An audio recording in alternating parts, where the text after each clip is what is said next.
This is the Creating Wealth Through Self-Storage show by Mark Helm. Nothing Mark shares with you guarantees your success in the self-storage business. This is for informational purposes only.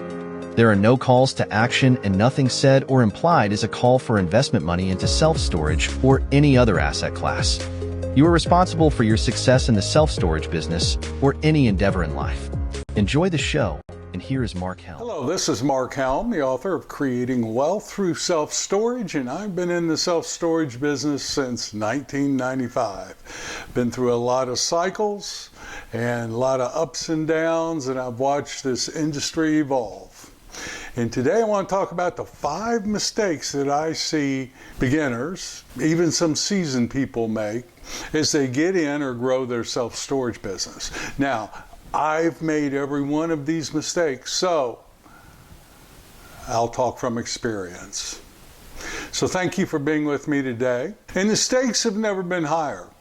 You know, it's one thing to make some of these mistakes when interest rates are 4% and construction costs are $30 a square foot. But today with high interest rates, high construction costs, a lot more product than there used to be on the market, the stakes have never been higher. So it's really critical that you set yourself up to win in this fantastic business of self-storage. Now, I'm going to talk about these issues somewhat in order, but just know that any one of them can set you back. But let's start with the number one problem I see a lot of self-storage people still doing today, and that's location, visibility. The number one problem I see is a lot of people put a project into service that does not have good visibility in your market area or your trade area. I don't care what anyone says, the storage business is a retail business. Now, I know there's a conversation out there and an argument, a valid one, that the internet can drive people to your business. Maybe that's true. I don't want to win that argument. Here's what I do know. At any given moment in my trade area, which is usually 3 miles, 4 miles, 5 miles within my facility. In our portfolio, 86% of our customers live within 3.2 miles of our storage facility on average. So I know where my customers are.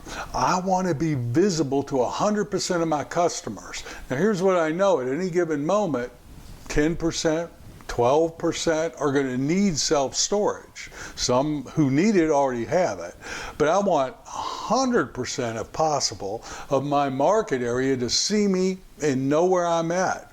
Then when they do go online, what do you think will be one of the first facilities that they reach out to? That's right, my facility. I want as much of my market knowing where I'm at and what we're about and what we look like. That way when they go online, they'll click me and I can be the first one if possible. Now we track where our new leases come from. And today, it used to be number one, but today what we call drive-by is still 2 or 3 on the list of what has people rent from us. Even if they go to Google to go onto our website and move themselves in and not make a phone call, they recognize us because they've driven by. And then when we talk to them, they'll say, well, I see your place all the time when I take my kids to school. Be visible in your trade area so everybody knows where you are. Mistake number one I see being made. And I've made that mistake. My slowest lease-up project was on a project that had no visibility from a main road. There's a whole story behind it. I'm not going to go into it now. Suffice it to say, I just didn't do my due diligence very well. It's abuts an expressway. I thought I'd have expressway visibility, but I didn't get it because I couldn't get the same signs that everyone else had. So that project took me over a year longer to lease up than we anticipated, and I had the distinct pleasure of making a lot of the mortgage payments out of my pocket because the facility wasn't funding it. You want visibility. Number two mistake I see people still making is not being in a good trade area, a good location, a healthy self-storage market at the time. You know, let's just face it, there is a lot more self-storage out there than there used to be. I can fix a lot of problems with an existing facility, but I can't fix a trade area being overbuilt. I just can't solve that problem. Times and people solve that problem. And I don't want to wait for time and people while I'm making the mortgage payment. Now there's a lot of subscription services like Radius Plus or Yardi that can give you glimpses into virtually any address in the country and tell you what the supply demand is, or pretty close, it's fairly accurate, can tell you what rental rates are, and you can get a glimpse into a trade area and know if it will probably work. At the very least, you'll see some red flags. So not being in a healthy trade area. And what makes a healthy trade area? Well, there's a lot of factors that could go into that, but let's cover the big three. One is population growth. I don't even look for a specific number in population. I've heard people say they want to see 50,000 people within a 3-mile or a 5-mile radius. Well, that's fine. I've had a lot of very successful projects with a lot less than that. But what I do want to see is population growth. I don't even need to see big population growth. I just want to see that the area that I'm focused on, that more people are moving in and being born than are moving out and dying. Why? Because population growth will solve any mistakes I make in buying the project, running the project, or developing the project. Next, I look for median income. I've had people all the time ask me, what's a good median income? Well, I can't tell you. It depends on where you're looking. In some southeastern markets of our country, for example, $45,000 is a good median income. In San Francisco, $100,000 would probably be close to poverty. So I used to tell people that what I would do is I would figure out what in the city or market or county I'm in, what is the average median income, and then I just want to see my trade area, that or the facility I'm looking at or the location I'm looking at, be equal to that or above it. Today I'm focused, 10-15% above the average median income. Those are the trade areas I want to go into. What happens is if you're in a location where you're below the average median income, the average length of stay for a customer is shorter. And when the average length of stay is shorter, your marketing costs go up because you're leasing that same space more often in a 1-year, 2-year, 3-year time period. And if you're in lease up, sometimes you're going to have to rent that same unit 2-3 times before you hit stabilization. That's not fun. That gets old real quick. So you want to have good median income in your trade area. I'm looking today 60-65% above the average median income for whatever market area my trade area is in. That's good for the income. And obviously the last main thing to look at is supply demand. The good thing about self-storage is very local. In other words, 86% of our customers live 3.2 miles on average, based on the markets we're in, from our storage facilities. So I know where my customer base is.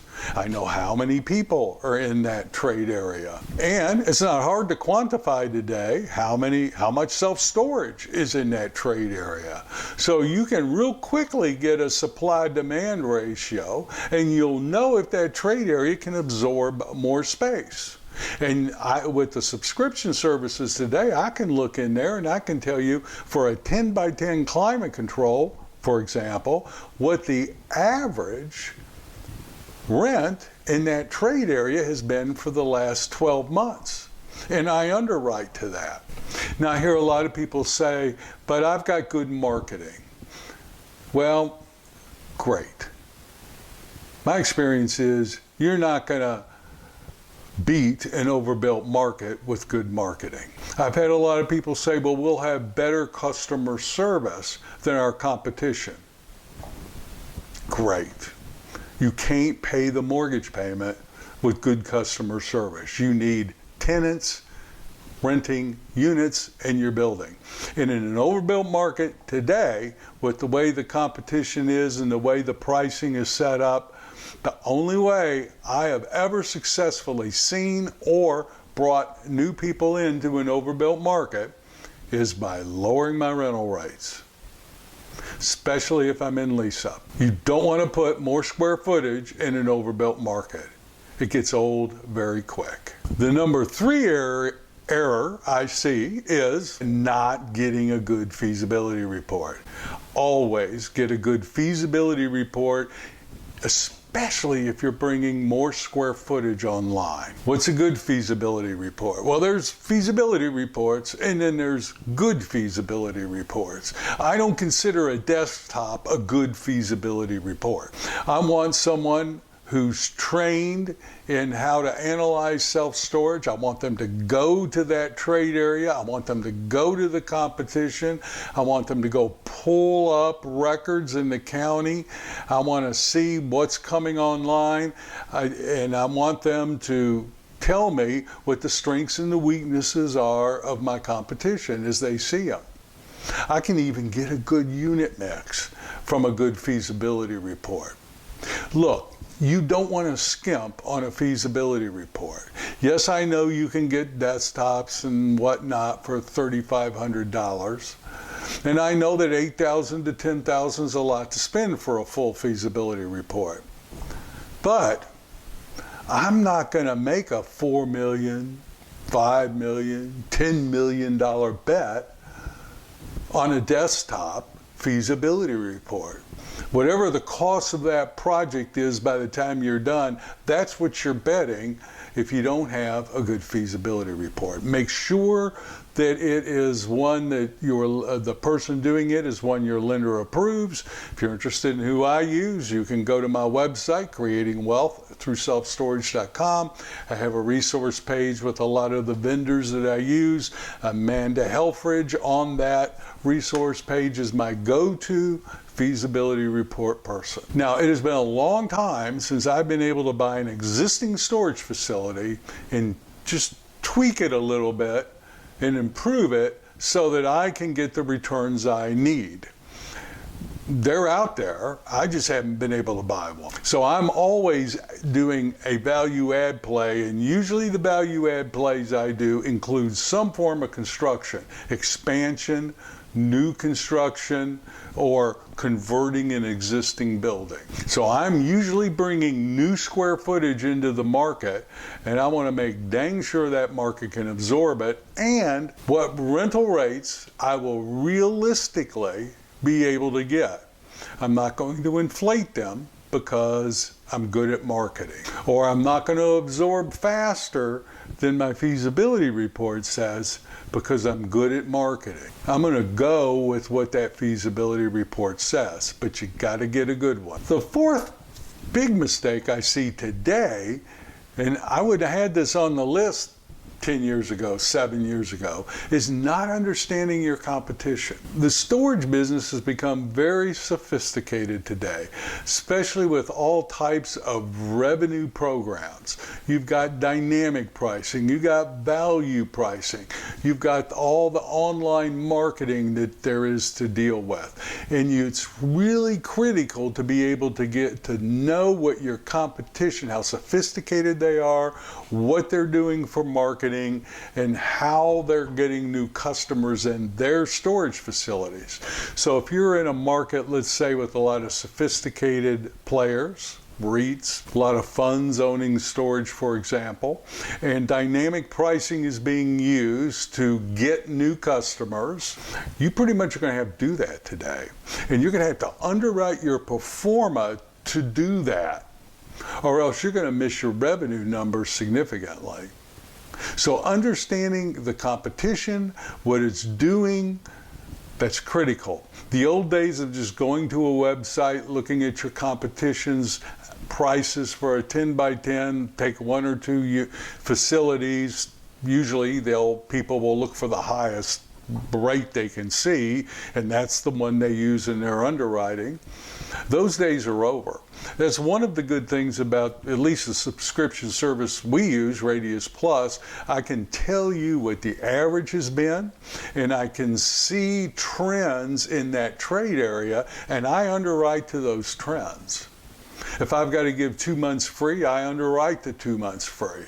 And the last big mistake I see people make is once they get in the self-storage business, and I've talked about this quite a bit, are payment plans.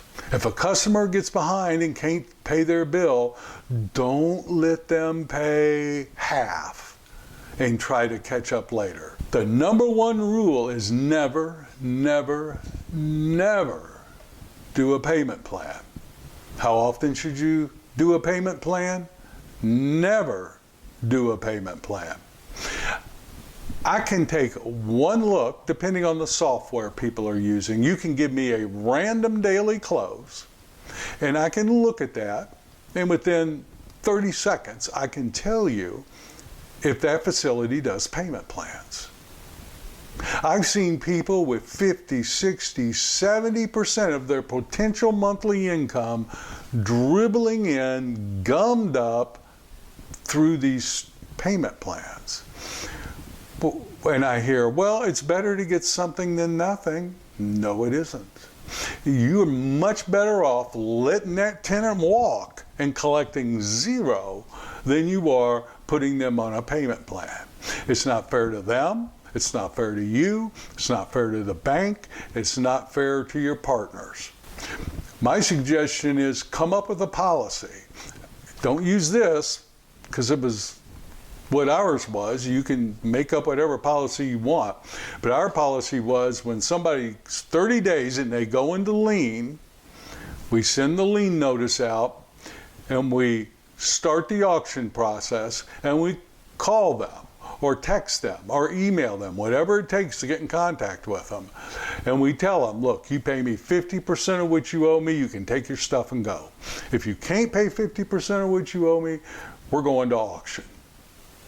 And then I put that unit back into service. You're way better off doing that, even if it takes marketing costs and time to rent up. Believe me, you're better off doing that than having your cash flow dribble in slowly.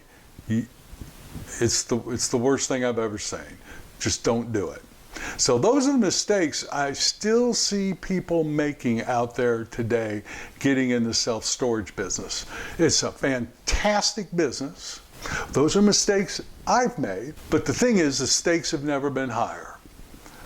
Any one of those mistakes can be a fatal mistake for you today, given the interest rate, high cost of construction, and the amount of supply out there.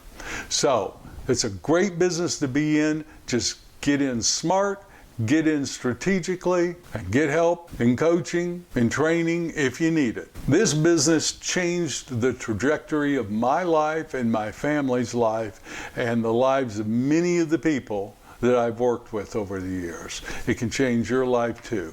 Just be strategic and smart about it. And those are the 5 mistakes not to make. So we just sped your learning curve up as you're getting in this self-storage business. So thank you very much. I look forward to hearing from you. My name's Mark Helm. I'm the author of Creating Wealth Through Self-Storage, and I'm the creator of the Quickstart Academy, which houses a lot of the training that I offer people getting in or growing their self-storage business. You can find out more about it at creatingwealththroughselfstorage.com. I look forward to connecting with you down the road.